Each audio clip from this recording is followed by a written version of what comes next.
ขึ้นขึ้นเองนะขึ้นเองนะระวังนะระวังนะระวังนะ ขึ้นหนึ่งว้าวไม่จับเลยนะ น้องหัดขึ้นบันไดใช่ไหมขึ้นเป็นแล้วใช่ไหมขึ้นเป็นแล้วใช่ไหมใช่ไหมเช็ดเท้าก่อนติดเช็ดตีนก่อนขึ้นไปเลยทางขึ้นร่มรื่นมากมีต้นไม้เด็กน้อยต้องจับมันจะหล่นไหม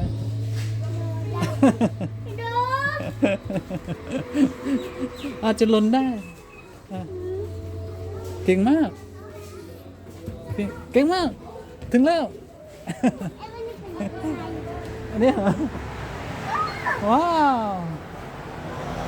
ว้าวอ๋อชมข้างนอกก่อนชมข้างนอกก่อนชมก่อนโอ้โอ้โอ้ระวังโอ้ยว้าวว้าวแล้วชมก่อนไม่สวยงามหรอกใช่บรรยากาศได้พาเด็กมาได้พาเด็กมาได้ระวังไหนตื่นเต้นมากเลยใช่ไหมชอบมากเลยใช่ไหมโอ้โหเอาไปใช่เดี๋ยวเราก็จะเข้าไปข้างในนะครับโอ้ตรงนี้คาเฟ่ดูเครื่องบินตั้งอยู่เส้นหลังสนามบินนะครับผมนะนี่เดี๋ยวไปดูข้างในเอาหมุนพอแล้วก็เมื่อก่อนขายกันเองปั๊บเลยตอนนี้ขายแล้วจะรอคนแค่แรกนะ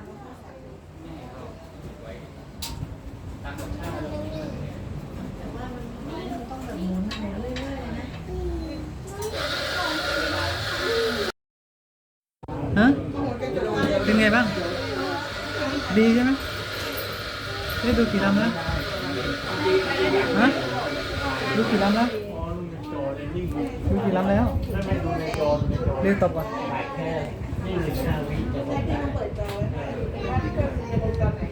หวานไหมหวานเกินไหม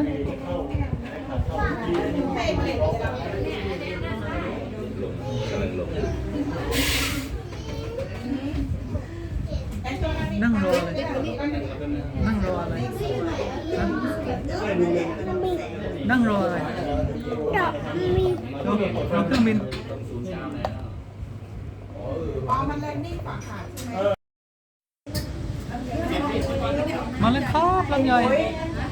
มาแล้วครับโอ้ไปได้ไหมไปได้ไปไหมต้องไปทันเลยไปมากใหญ่พอโอ้ไม่ทัน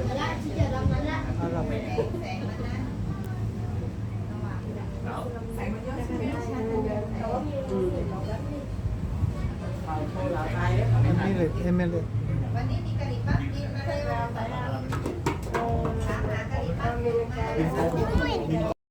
เมื่อกี้เราใหญ่ไหมใหญ่นะเดี๋ยวรออีกมีอีกไหมมีอีกไหมเดี๋ยวรอกี่ลำแล้วนี่กี่ลำแล้วฮะนี่เครื่องบินจำลองลำเล็กอยู่ในนั้นใช่เต็มเลยใช่เขาไว้โชว์ในร้านใช่นี่เอเชียแล้วเอเชียขึ้นนะ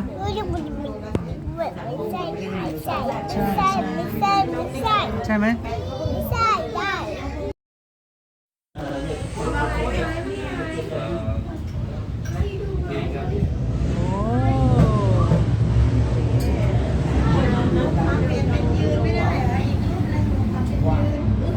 เรนดิ้งลง นิ่มมากฮะโอ้เป็นไงบ้างฮะดีไหมรอดูเดี๋ยวรอดู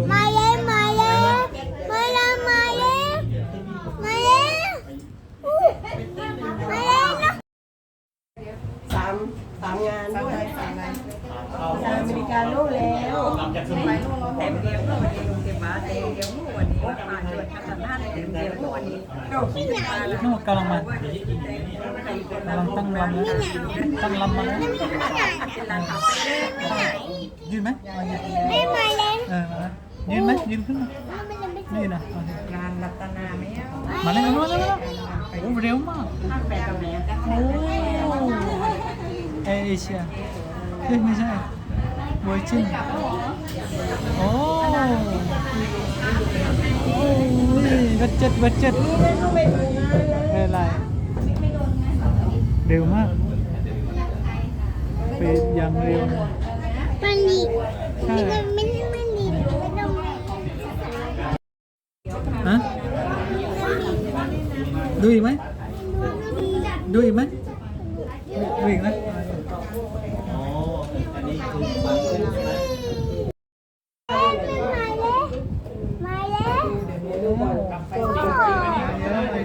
มาอีกนะนกแอร์นะเดี๋ยวดูนกแอร์ลำนี่เหมือนนกเลยใช่เหมือนนกเลยใช่บรรยากาศดูเครื่องบินบนคาเฟ่ข้างสนามบินให้ดูโอ้คนเยอะมากวันนี้คนเยอะมากนะครับเยอะไหมวันนี้เยอะนะวันหยุดด้วยวันเสาร์ด้วยเดี๋ยวให้ดูเฮ้ยน้อง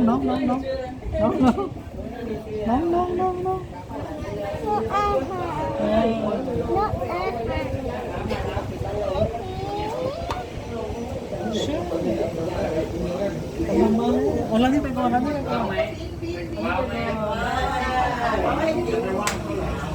ไม่มีใครได้ไปบ่ายวันที่ขาออกไปบ่ายกับเราด้วยไปได้ตั้งขาเข้าเขาต้องรีบตัวเข้าเกตซื้อตัวไปเที่ยวถ้าขาออกไม่ไปไปได้เ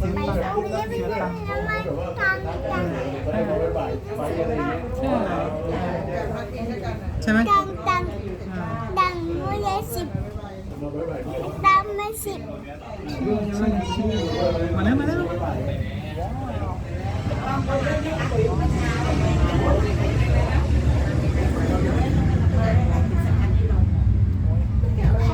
เร็วมากร้านนี้ดูไม่ทันเลยดูไม่ทันเลยมินิใช่ไหมไม่ใช่มินิใช่ยังดูไม่ทันกันเลยทีเดียวเฮ้ยใครเดินผ่าน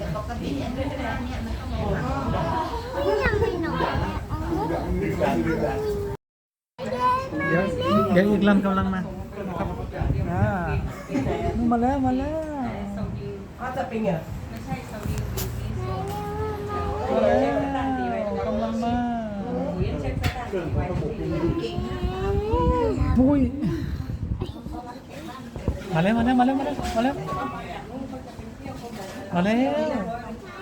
ไกลไปเลย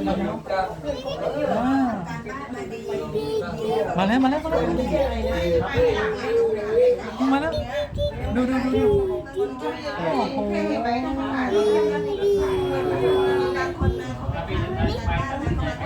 ปเพราะโอ้โหลำนี้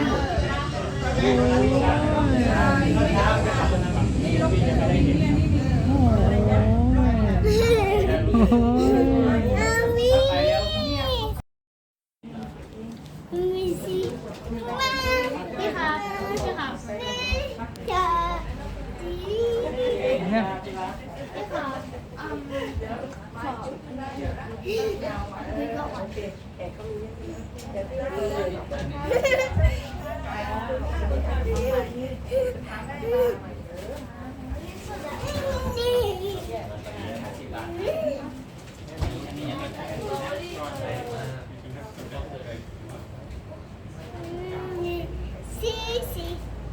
นี่โน่นนะ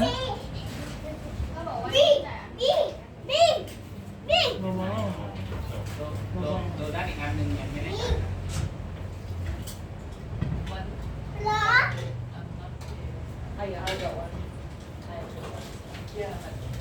มี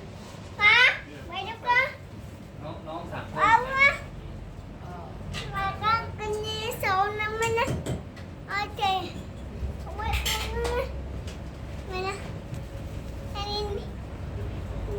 ใส่เราไปตักเปล่าpunya bunyiนี่ใหญ่มากนะ อ๋อ ใหญ่มาก ใช่ ใหญ่ ระวังหล่นนะครับผมแล้วอันนี้ก็คลิป เป็นไงบ้าง เป็นไงบ้าง ดูเครื่องบิน ร้องควรเอาเครื่องบินใช่ไหมวัยรุ่นโอ้ร้องบันไว้นะครับผมเอ้ยนี่ไม่หนามไม่หนามไม่หนามโอเค ก็บรรยากาศเฮ้ยระวังนะครับตั้งขอให้ใส่ตังค์เอาใส่เข้าไป ก็น้องก็อยากได้เครื่องบินมาก เขาก็ขายอะไรแต่ค่อยซื้อเขาหน้านะครับผมแล้วก็ทริปสนุกก็มาบ่อยมา2 ครั้งแล้ว ก็ ว้าวดิ เชิญชวนสนามบินภูเก็ตนะครับผมบรรยากาศดีมากกลับแล้วโอเคดูเครื่องบินยังลงอยู่ครับบ๊ายบายครับอ๋อดูต้นมาขึ้นแล้วว้าวไปที่รถไปน้อง นี่ ว้าวโอเคบ๊ายบาย ทำไมนะ บ๊ายบาย